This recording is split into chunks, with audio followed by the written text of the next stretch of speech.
चल गया होगा, क्योंकि केदारनाथ में जो शिवलिंग होती है, बर्फीली शिवलिंग, वो पिघल गया है। तो बहुत लोगों को कहना है कि ये संदेश है, कि ये संदेश आ रहा है कि जो बर्फीली शिवलिंग था वो पूरे अच्छे तरीके से पिघल गया है।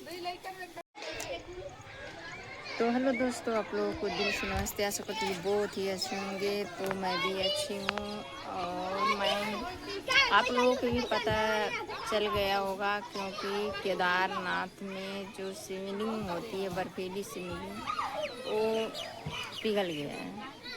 तो बहुत लोगों को कहना है कि ये संदेश है, कि ये संदेश आ रहा है कि जो बर्फीली शिवलिंग था वो पूरे अच्छे तरीके से पिघल गया है। तो बहुत लोगों का कहना है कि इस पे जो है ये संदेश है कि बहुत बड़ा संकट आने वाला है। ये संकट में पूरा दुनिया डूबने वाला है, कहने वाले कह भी रहे हैं। अब जो मान रहे हैं, जो लोग कहते हैं, जब वहाँ का सर्च किया गया था, वैज्ञानिक सर्च किया था तो उसको वो बताया था कि जो ये बर्फ इकट्ठा हो करके एक शिवलिंग के तरह तैयार हो जाता है, तो लोग उसको पूजा पाठ करते हैं। ये समझ में आ रहा है। तो सर्च हुआ था, फिर वो भी बताया था, विज्ञानी भी वहाँ पे गया था तो बताया था कि जिस समय ज़्यादा तापमान बढ़ेगा, ज़्यादा अब इतना इस समय 2026 में इतना तापमान बढ़ा कि लोगों का घर में रहना दुश्वार हो गया था। ना हवा, ना बयान, ना कुछ। इतना गर्मी कि अच्छा जो बर्फीली जगह थे वो भी पिघलने लगा था, पिघल भी गया था बर्फीली जगह। तो एक कन्वर्ट कीजिए कि लोगों के ऊपर, कुछ लोगों के ऊपर तो ये खौफनाक बना है कि ये संदेश आया है कि बर्फीली जो शिवलिंग था वो बिखरने की वजह से, पिघलने की वजह से ये सारा संदेश आया है। तो आप लोगों का दिमाग क्या काम करता है इस बात पे? आप लोग का दिमाग क्या चल रहा है? आप लोग कमेंट में बताइएगा। मेरे दिमाग से है ना, बर्फ को कोई रोक नहीं सकता है, ना उसको कोई पकड़ सकता है, ठीक है? किसी को भी प्रकृति का जो चारों तरफ से घेरा था, वहाँ पे बूंद बूंद गिर करके तो एक वो पूरा लंबा सा पूरा मूर्त की तरह था। तो वहाँ पे लोग जा भी रहे थे अपना दर्शन करने। अभी दर्शन अभी जब वो चालू हुआ तभी 5 दिन हुआ, 6वें दिन ख़त्म हो गया, पूरा एकदम पिघल गया। तो लोग कह भी रहे हैं कि भीड़ की वजह से, इतना भीड़ किसी साल नहीं होता था जितना इस साल हो रहा है, और प्रदूषण बहुत जास्ती बढ़ने की वजह से भी हो सकता है। बहुत ऐसे, क्योंकि बर्फ़ है, बर्फ़ को कोई पकड़ नहीं सकता है। तो लोगों को कहते हैं ना कि लोग जब मान रहे थे, बहुत अच्छा मान रहे थे, वहाँ पे दर्शन करने लोग जाते थे, तो लोगों को एक आश्चर्य से लग रहा है कि ऐसा है संदेश आया है, इससे कोई संकट पड़ने वाला है। वो कहना है, मेरे कहने का मतलब ये है, बर्फीली जगह था, वो तापमान के बढ़ने की वजह से, तापमान के बढ़ने के कारण वो पिघल गया। अच्छी नदियाँ जब सूख गई, बड़ी समुंदर सूख गई, लोगों को मुंबई में देखो कि मुंबई का पूरा समुंदर कभी भी नहीं सूखता था, अच्छा समुंदर सूख गई। तो एक वो बर्फीली जगह था, तो उसको अब ये सबको ये लग रहा है कि बाकी दिन तो नहीं तापमान बढ़ा, बस सिर्फ 5 दिन में ही तापमान क्यों आया। 5 दिन के अंदर इतना तापमान आया कि वो 6वें दिन पूरा ख़त्म हो गया। तो लोगों की जाने की, जैसे एक दरी लोग होते हैं, तो इंसान का जो शरीर का टेम्परेचर है ना, बहुत गर्माहट होता है, उसकी वजह से भी पिघल सकता है। जब हर एक इंसान, लाखों सैकड़ों के इंसान इकट्ठे होते हैं, तो उसकी वजह से भी ये बर्फीली जगह पिघल सकता है। अभी आप कहीं पे रहो ना, तो आप कहीं बर्फीली जगह वहाँ पे 10 मिनट 15 मिनट आप वहाँ पे रहो तो बर्फ़ धीरे धीरे पिघलता जाएगा। तो इकट्ठे हो करके इतना लोग जा रहे थे दर्शन करने, और फिर हो सकता है ज़्यादा भीड़ की वजह से भी हो सकता है। तो कुछ लोग का कहना है कि तापमान बढ़ने की वजह से हुआ है, कुछ लोगों का कहना है ज़्यादा भीड़ की वजह से हुआ है। लोगों का टेम्परेचर जो है उसमें जाके गया तो वो पिघल गया। तो हर किसी का राय जो है ना अलग अलग है, अलग अलग तरह से लोग बता रहे हैं। अब मैं भी जो बता रही हूँ तापमान की वजह से पिघला है, कि लोगों के टेम्परेचर की वजह से पिघला है।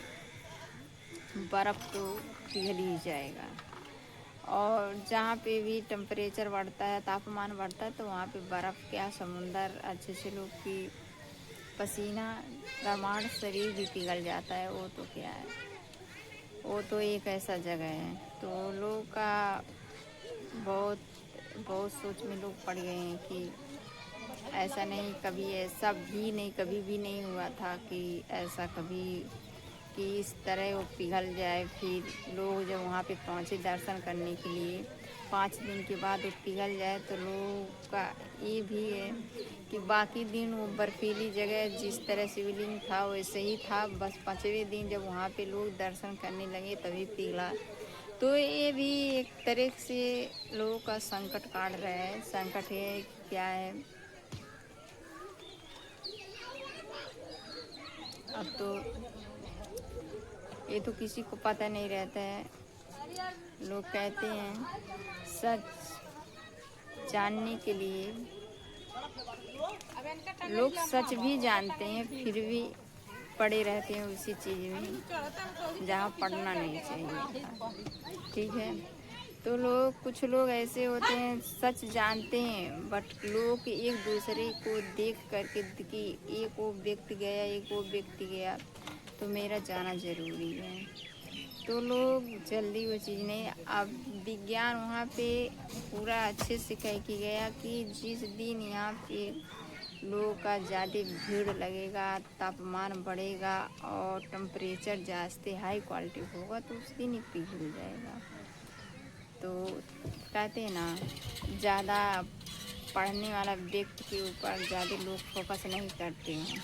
जो अनपढ़ लोग रहते हैं उसके ऊपर लोग बहुत फोकस करते हैं। जो पढ़ा लिखा व्यक्ति रहता है उसको लोग बोलते हैं कि अपना ही ज्ञान देना बंद करे, और जो अनपढ़ रहता है उसको बोले कि अपना ही ज्ञान दे, उसका ज्ञान सुनना बहुत ज़रूरी है। तो ऐसे है वो केदारनाथ का जो बर्फीली जगह था पिघलने की वजह से। और आप लोग का क्या राय है, आप लोग कमेंट में ज़रूर बताइएगा। मेरे राय यही है, आप लोग भी बताइएगा। जैसे अलग अलग लोगों का कहना है कि अलग अलग जगह से अलग ऐसे ऐसे हुआ है। तो क्योंकि इस साल 2026 में तापमान भी बहुत जास्ती है ना, तो इसकी वजह से भी हो सकता है, लोगों के टेम्परेचर की भी वजह से हो सकता है। ऐसे 2 सवाल मेरे दिमाग में चल रहे हैं। अब बाकी क्या सवाल है वो आप लोग बताइएगा, क्या सही है क्या गलत है, आप लोग इस चीज़ को बताइएगा। बट मेरे दिमाग में जो चला मैं आप लोगों के बीच में शेयर की हूँ।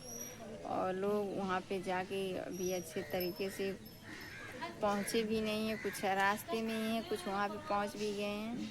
लोगों का दिमाग हर तरह से घूम फिर रहा है। एक चीज़ मैं भी देखी, उसी जगह का सीन है कि कहाँ का सीन है, जब वहाँ पे लोग गए हैं लंबी सी लाइन लगाए हैं, बहुत लंबी सी लाइन, तो वहाँ के जो कुछ लोग हैं इतनी मोटी मोटी डंडी लेकर के लोगों को पैर में ऐसे मार रहे हैं, ऐसे मार रहे हैं जैसे लग रहा है कोई एक क्या कहते हैं ना, एक जानवर को पीटा जाता है वैसे वहाँ पे पीटा जा रहा है उस मंदिर में। और लोग उतना तेज़ तेज़ से मार खा करके लोग फिर भी कह रहे हैं ये मुझे वहाँ से वरदान आया कि मार खाना बहुत सफलता होता है। सोचो वहाँ पे तो मार खाना, उस मंदिर पे मार खा रहे हैं, तो वहाँ का तो उस आशीष है, वो कह रहे हैं कि मिल रहा है हम लोगों को। वो सबको कहानी का मतलब ये है। और अभी वही चीज़ कहीं रास्ते में या कोई जाते घर पे कोई ऐसे कर दे तो क्यों उसको नहीं माफ़ करते हैं लोग। घर के लोग जो आपके साथ रहता है, हर पल संकट मुसीबत में खड़ा रहता है, तो ही एक डंडा मार दे तो क्यों फिर वो चीज़ को लेकर के क्यों नहीं ये दिल कहता है कि अच्छा लग गया हटाने जाने दो, नहीं मानता है तो कहता है नहीं ये जानबूझ के किया है, और रास्ते में भी जानबूझ के किया। और उस मंदिर पे ऐसा क्या चीज़ है कि लोग इतना मार खा करके फिर भी लंबी सी लाइन बना करके हैं। ऐसे ऐसे लोग हैं। तो आप लोग बताइएगा, और मेरा वीडियो आप लोगों का अच्छा लगे, आप लोगों को अच्छा लगे तो लाइक सब्सक्राइब शेयर करना मत भूलिएगा, क्योंकि जो मेरी बात थी वो बात मैं आप लोग को शेयर की हूँ। क्योंकि इस चीज़ को आप लोग भी देख रहे होंगे बहुत तेज़ी से चल रहा है और मैं भी देखी हूँ। तो टेम्परेचर और तापमान बढ़ने की वजह से ये रीजन आया, और आप लोग बताइएगा ये कैसे हुआ है, ठीक है। और फिर मैं मिलती हूँ आप लोगों से अगले ब्लॉग में, तब तक लिए बाय बाय।